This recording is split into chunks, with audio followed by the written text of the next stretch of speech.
नमस्कार, स्वागत है आप सभी का। आप देख रहे हैं एनएमएफ न्यूज। आपके साथ मैं हूं नम्रता चौधरी। बिहार के मुख्यमंत्री नीतीश कुमार का एक वीडियो वायरल होता है और उसके बाद से ही देश के सियासी तापमान में बढ़ोतरी देखी जा रही है। तमाम ऐसे विरोधी दल के नेता हैं जो मुद्दा बना रहे हैं, जो इस वीडियो के सामने आने के बाद नीतीश के बहाने पूरी एनडीए को घेर रहे हैं। आज इस वीडियो में जिक्र करेंगे कि आखिर नीतीश कुमार का ऐसा कौन सा वीडियो वायरल हुआ कि बात अशोक गहलोत के भी पुराने वीडियो तक आ गई और इसी के साथ पूरे एनडीए पर सवाल खड़े किए जाने लगे। दरअसल नीतीश कुमार एक कार्यक्रम में मौजूद थे।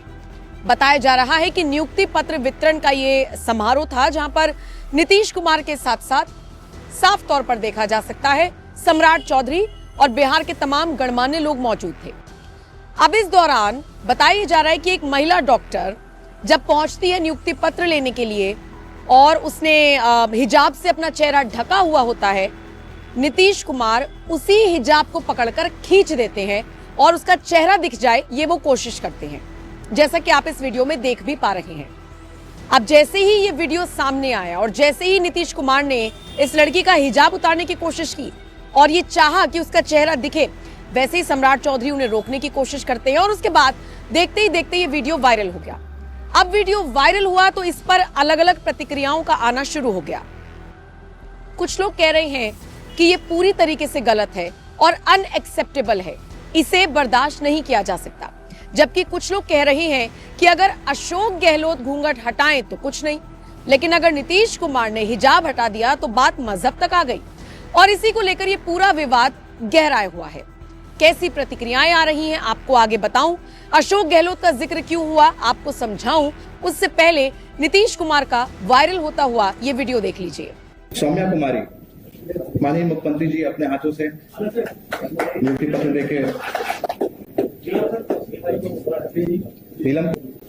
अब नीतीश कुमार का ये वीडियो सामने आया तो फिर निश्चित तौर पर कांग्रेस समेत तमाम विपक्षी दल के नेता आक्रामक हो गए और बचाव में उतरी बीजेपी कांग्रेस से सवाल पूछ रही है कि अशोक गहलोत के टाइम पर आप कहां थे जब उनका वीडियो वायरल हुआ था। जी हां, राजस्थान के पूर्व मुख्यमंत्री अशोक गहलोत एक कार्यक्रम में पहुंचे थे और एक महिला ने घूंघट किया हुआ था और अशोक गहलोत क्या करते हैं, घूंघट को पीछे कर देते हैं और वो ये बताने की कोशिश करते हैं कि घूंघट प्रथा अब नहीं चलती है। और उसके बाद ये मैसेज पहुंचाने की कोशिश कांग्रेस की तरफ से की गई कि ये जो दकियानूसी सोच, ये जो रूढ़िवादी सोच, ये घूंघट प्रथा जो चली आ रही है, मुख्यमंत्री के तौर पर जब अशोक गहलोत का बचाव करने की कोशिश की गई थी तो बचावकर्ताओं ने यही कहा था कि भैया ये काम अशोक गहलोत ने इसलिए किया ताकि वो ये मैसेज दे सकें कि रूढ़िवादी सोच अब नहीं चलेगी, ये सब अब नहीं चलेगा, देश आगे बढ़ रहा है, महिलाएं आगे बढ़ रही हैं, घूंघट नहीं चलेगा। उस वक्त के मुख्यमंत्री अशोक गहलोत को तो बचाव कर लिया गया उनका तो, लेकिन अब नीतीश कुमार पर सवाल उठाए जा रही हैं। दोनों ही केसेस में दोनों ही तरह की प्रतिक्रियाएं आ रही हैं और ऐसे में जब सुप्रिया श्रीनेत ने नीतीश कुमार को घेरने की कोशिश की, जब सुप्रिया श्रीनेत ने तंज कसते हुए लिख दिया कि बिहार में एक समारोह में पत्र वितरण के दौरान मुख्यमंत्री नीतीश कुमार ने एक लड़की का जबरन हिजाब खींच लिया, सुरक्षा कर्मी को उस लड़की को पीछे खींचना पड़ा, इतनी घटिया हरकत पर इतना सुई टपक सन्नाटा क्यों, एक सीएम ने ये किया पर कोई आक्रोश नहीं, टीवी पर कोई डिबेट नहीं, हद है। जब सुप्रिया श्रीनेत ने ये सवाल उठाया तो राधिका खेड़ा बीजेपी की नेता हैं, उन्होंने जवाब दिया सुप्रिया श्रीनेत को और उन्होंने अशोक गहलोत का ही जिक्र कर डाला।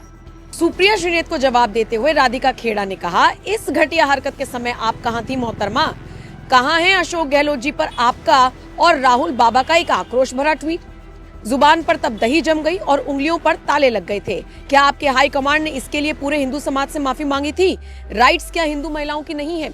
और इसी के साथ न सिर्फ नीतीश कुमार के अलावा अशोक गहलोत भी ट्रेंडिंग में आ गए, बल्कि ये वीडियो भी एक बार फिर से वायरल होने लगा।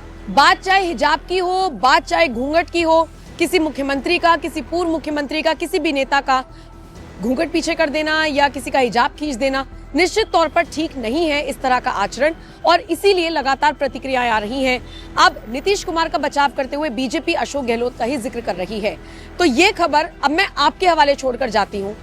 हिजाब पर माफी मांगने के बजाय या जो भी ये एक्शन हुआ है उस पर रिएक्शन देने के बजाय बचाव किया जा रहा है नीतीश कुमार का और बदले में अशोक गहलोत का जिक्र किया जा रहा है। और सवाल तो अशोक गहलोत का बचाव करने वालों से भी पूछा जाना चाहिए कि उस वक्त चुप्पी और अब हाय तौबा, यानी अगर अशोक गहलोत घूंघट पीछे करें तो वाजी वाह, और अगर नीतीश कुमार हिजाब खींच ले और समानता की बात करें तो हाय तौबा। ये दोहरा चरित्र क्यों? बहरहाल अब जब प्रतिक्रियाएं आ ही रही हैं तो राखी सावंत को भी सुन ही लीजिए। वैसे तो राखी सावंत का पॉलिटिक्स से कोई लेना देना है नहीं, लेकिन हर मुद्दे पर बोलने वाली राखी सावंत ने नीतीश कुमार को लेकर क्या कुछ कहा, कैसे वीडियो बनाया, चूंकि वो काफी ज्यादा वायरल है, चर्चा का विषय है, तो आइए एक बार उस वीडियो को देख भी लीजिए, सुन भी लीजिए और राखी सावंत क्या कुछ कह रही हैं उस पर अपनी राय भी दीजिएगा। बाकी इस पूरी खबर पर आपका क्या कुछ कहना है कमेंट सेक्शन में आप अपनी प्रतिक्रिया हमें जरूर दीजिएगा। और बाकी अपडेट्स के लिए आप एनएमएफ न्यूज की वेबसाइट www.newsnmf.com पर भी विजिट कर सकते हैं। बहुत बहुत शुक्रिया इस वीडियो को देखने के लिए। ये आपने क्या कर दिया नीतीश जी? नीतीश जी आपने ये क्या कर दिया? एक मुस्लिम औरत को आप अवार्ड दे रहे हैं, बुलाकर उसको सम्मानित कर रहे हैं, उसको इज्जत दे रहे हैं। आपको क्या थोड़ा भी नॉलेज नहीं है? 5 पैसे का भी आपको नॉलेज नहीं कि एक इस्लाम में एक औरत नकाब पहनकर जाती है, कुरान पाक में लिखा है, उसके नकाब को, उसके अबाया को कोई हाथ नहीं लगा सकता। इतने दिग्गज नेता आप, सीएम यूपी के माननीय, मैं आपकी इज्जत करती हूं, प्यार करती हूं आपसे नीतीश जी, क्योंकि आप अच्छे नेता। ही आपने क्या कर दिया? एक औरत को, एक मुस्लिम औरत को आप उसका नकाब खींच रहे हैं। कितनी गलत बात है नीतीश जी ये। मैं आपकी इतनी पूजा करती हूं, आपको मैं इतना रिस्पेक्ट करती हूं, आप ऐसे ऐसे हरकतें कर रहे हैं। अगर आपके पास मैं आती हूं, हाँ, अगर आपको ऐसे पूरे सर्रे बाजार में सबके सामने अगर मैं ऐसे आपके धोती खींच लूं, कैसा फील होगा आपको? औरत को एक तरफ आप इज्जत देते हो और उसकी इज्जत उतारते हो। शर्म नहीं आती आपको? आप मेरे फेवरेट नेता हैं, फेवरेट, लेकिन ये क्या हरकत कर दी आपने एक इस्लामिक वुमन के साथ? जी और जीने दो, ये गलत बात है। आपको माफी मांगनी चाहिए। आप माफी मांगे, मीडिया बुलाएं, उस औरत के सामने बहन बोलकर आप माफी मांगे। नीतीश जी आप माफी मांगे। मैं आपकी इज्जत करती हूं, मैं यूपी बिहार की इज्जत करती हूं, लेकिन औरत के साथ ऐसा अत्याचार और उनकी इज्जत के साथ खेला जाए, स्पेशली बुरखे के साथ, ये बर्दाश्त नहीं होगा। हमें नहीं होगा ये बर्दाश्त। आप माफी मांगे।